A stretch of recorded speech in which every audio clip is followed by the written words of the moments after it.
दुनिया भर में कुछ ही देश ऐसे हैं जिनके पास खुद का सैटेलाइट नेविगेशन सिस्टम है, जैसे अमेरिका का जीपीएस, रूस का ग्लोनास, चीन का बेदो और यूरोप का गैलीलियो।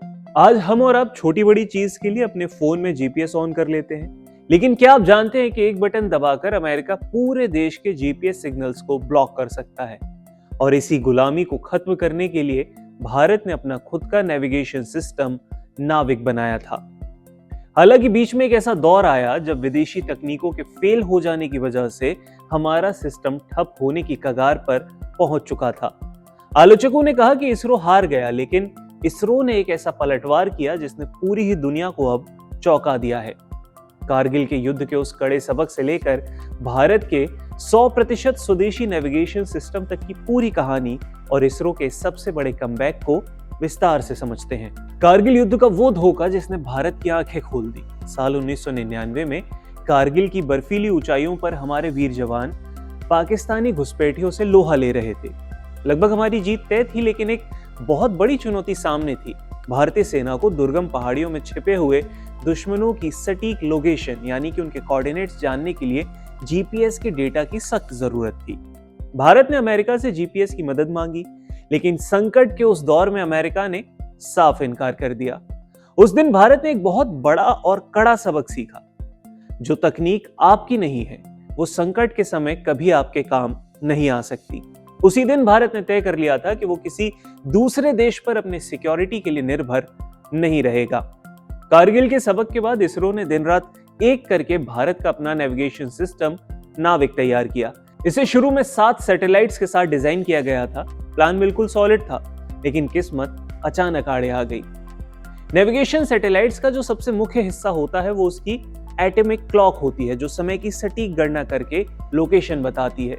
किसी भी नेविगेशन सिस्टम को चालू रखने के लिए कम से कम 4 सैटेलाइट्स हर वक्त एक्टिव होना जरूरी है, लेकिन पहली जनरेशन के सैटेलाइट्स में लगी विदेशी रूबिडियम एटॉमिक घड़ी समय से पहले ही खराब होने लगी। तकनीकी खराबी और नए लॉन्च में देरी के कारण एक्टिव सैटेलाइट्स की संख्या घटकर 3 रह गई। यानी भारत का अपना नेविगेशन सिस्टम अंतरिक्ष में एक तरह से अंधेरे में चला गया। दुनिया भर के स्पेस एक्सपर्ट्स और आलोचकों को यह लगा कि भारत का ये करोड़ों डॉलर का स्पेस नेविगेशन प्रोजेक्ट हमेशा के लिए फेल हो चुका है। लेकिन यहां से इसरो का कमबैक शुरू होता है। दुनिया सोच रही थी कि भारत हार मान चुका है, लेकिन इसरो के वैज्ञानिक श्रीहरिकोटा और बेंगलुरु के लैब्स में चुपचाप एक बहुत बड़े मास्टर प्लान पे काम कर रहे थे। इसरो ने किसी टेम्परेरी जुगाड़ की जगह पूरे ही नेविगेशन सिस्टम को नए सिरे से खड़ा करने का फैसला किया। इसरो ने लॉन्च की अपनी नई एनवीएस यानी next generation navigation satellite series NVS-1, NVS-2 और उसके बाद अब NVS-3 लॉन्च के लिए पूरी तरह से तैयार है, जिसके बाद NVS-4 और NVS-5 भी कतार में है। इस नए सैटेलाइट में 3 बड़े बदलाव किए गए। पहले इनकी उम्र बढ़ाई गई। इन नए सैटेलाइट्स की जो लाइफ स्पान है वो पहले के मुकाबले कहीं ज्यादा है। इसके साथ इन्हें एडवांस पोजीशनिंग दी गई।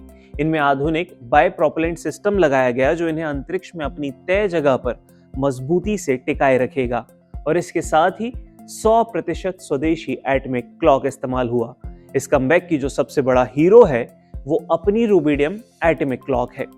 पहले हम जिन विदेशी घड़ियों पर निर्भर थे उन्होंने हमें धोखा दे दिया, इसलिए भारतीय वैज्ञानिकों ने खुद एटॉमिक क्लॉक डेवलप की। और ये घड़ियां इतनी सटीक हैं कि करोड़ों साल बीत जाने पर भी इनमें 1 सेकंड की भी गड़बड़ी नहीं आएगी। अब किसी भी देश का बैन या टेक्नोलॉजी से इनकार करना भारत को रोक नहीं पाएगा।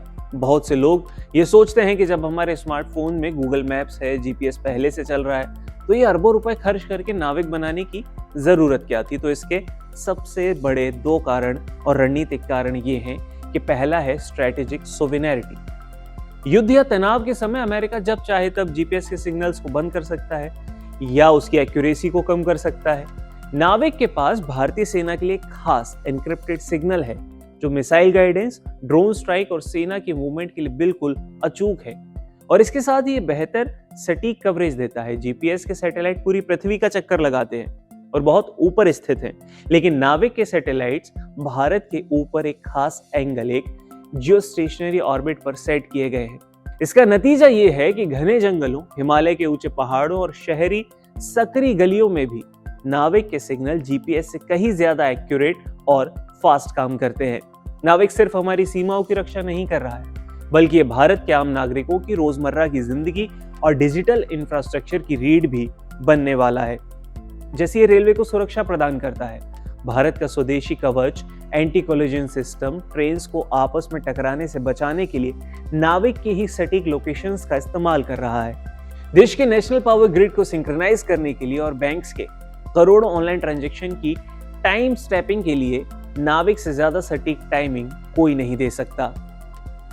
जल्द ही भारत में बिकने वाले स्मार्टफोन्स में भी नाविक चिपसेट को अनिवार्य किया जाएगा, जिससे आपको गूगल मैप्स के साथ साथ अपना देसी नेविगेशन भी फोन में मिलेगा। श्रीहरिकोटा के लॉन्च पैड से होने वाला हर नया लॉन्च सिर्फ एक सैटेलाइट को अंतरिक्ष में नहीं भेजता है, बल्कि दुनिया को ये एक कड़ा संदेश देता है।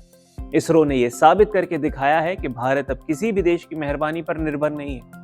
नाविक का ये पुनर्जन्म सिर्फ एक टेक्निकल अपग्रेड नहीं है, ये भारत की टेक्नोलॉजिकल आजादी का वो ऐलान है जो हमें एक ग्लोबल स्पेस सुपर पावर बनने की दिशा में सबसे आगे ले जाएगा।